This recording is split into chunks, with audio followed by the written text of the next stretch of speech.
정말로 훌륭한 책이에요. 400여 쪽 되는데 제가 느낀 내용은 1000쪽이 넘어요. 정말로 꽉꽉 눌러 담은.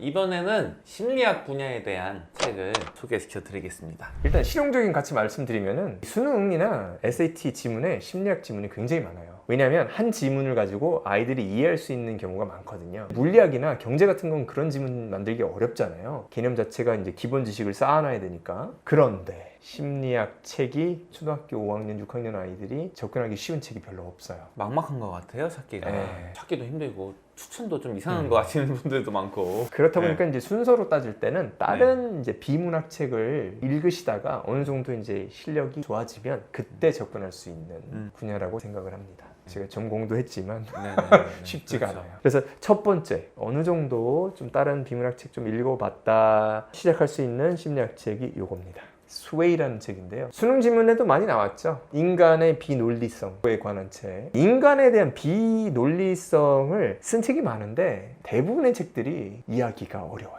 그리고 인간의 이 비논리를 연구하는 분들의 특징이 글을 잘 못 써요. 그런데 이 책은 그렇지 않습니다. 책이 좀 얇아요. 이 사례 위주로 돼 있어요. 이런 사례에서 이런 이제 논리적인 오류가 있었기 때문에 사고가 났고 실수를 했다. 이렇게 써 있거든요. 그래서 접근하기가 좀 수월해요. 이론으로 막 이렇게 질러주는 게 아니니까. sway, 마음이 흔들리는 뜻이겠죠? 이 책으로 시작을 할 수가 있다. 독서할 때도 처음에 이제 소설 같은 거 많이 읽는 게 사례로 이제 접근하기 때문에 접근이 용이하잖아요. 재미가 있고. 네. 심리학 같은 경우에는 공감하는 게 잘 안 될 수가 있는데 사례로 하면 훨씬 더 쉽게 될 수가 있을 것 같아서 재밌게 읽어볼 수 있는 책 아닐까 생각합니다. 인간의 비논리가 이렇게 큰 일을 벌이는구나. 이 정도 이해하고 입문을 할 수 있게 되고요. 그 다음에 이제 소개시킬 수 있는 책은 Grit 이런 책인데요. Darkworth라는 분이 썼는데 이분이 원래는 유명한 대학교 나와서 월스트리트에서 애널리시스트 해서 돈 많이 벌다가 관두고 학교 선생님이 돼요. 일반 학교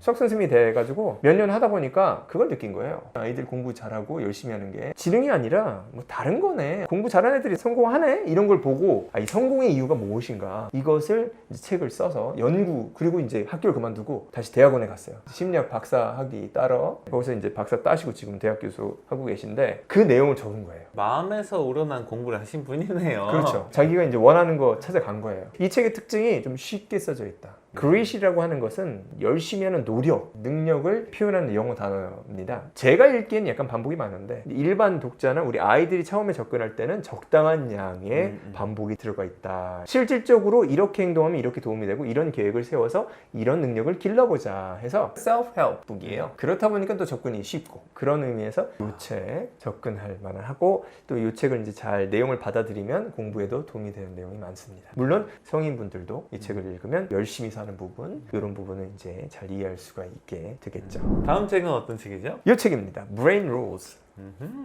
심리학, 두뇌과학과 연결돼 있죠. 두뇌과학은 더 접근하기는 어려워요. 단어들도 굉장히 어렵고 대학교 학생들이 배우는 책을 접근하기는 굉장히 어렵잖아요. 그런데 그것을 접근하기 쉽도록 좀 풀어쓴 책이라고 보시면 됩니다. 12장으로 우리가 알았으면 좋을 두뇌에 관한 생각이나 이야기, 사실들, 이론들을 정리해서 여기다 넣어놨어요. 어떤 일을 하든 간에 우리 자신에 대해서 아는 게 좋은 영향을 미치니까 뭐 어느 분야에 있는 사람, 어떤 나이대이든 도움이 되겠네요. 뭐 이 안에는 이제 심리학적인 요소가 같이 들어가 있기 때문에 심리학 그 시퀀스에 포함시키게 됩니다. 이 다음부터 이제 좀 내공이 필요한 책들이죠. 이 책은 제가 제일 좋아하는 책 중에 하나인데요. The Black Swan, 테일립이라고 하는 사람이 썼죠. 어떻게 보면 통계학적인 요소가 들어가 있고 이 사람은 현재는 이제 통계학 교수예요. 그런데 이제 통계학에서 중요한 게 뭐냐면은 인간들이 어떻게 통계학을 사용하는지, 인간들이 어떻게 통계적인 사고에 약한지, 어떻게 하면 그걸 또 보완할 수 있는지 그에 대한 해답을 주는 책이 블랙 스완이라는 책이고요. 어느 정도 아이들이 준비가 됐다 또는 이제 성인분들도 어느 정도 준비가 됐다 하면 정말로 훌륭한 책이에요. 400여 쪽 되는데 제가 느낀 내용은 1000쪽이 넘어요. 정말로 꽉꽉 눌러 담은 그런 느낌이 듭니다. 실제로 읽어보시면 빨리 읽긴 좀 어려운 책이죠. 그리고 이제 끝판왕이라고 할 수 있는 문체는 그렇게 어렵지 않으나 이해하기는 쉽지 않은 어려운 책도 읽다 보면 나름대로의 의의가 있고 이해하기 쉽게 써놓지는 않지만 나는 이해를 해본다 이런 의미를 가질 수 있는 책 Thinking Fast and Slow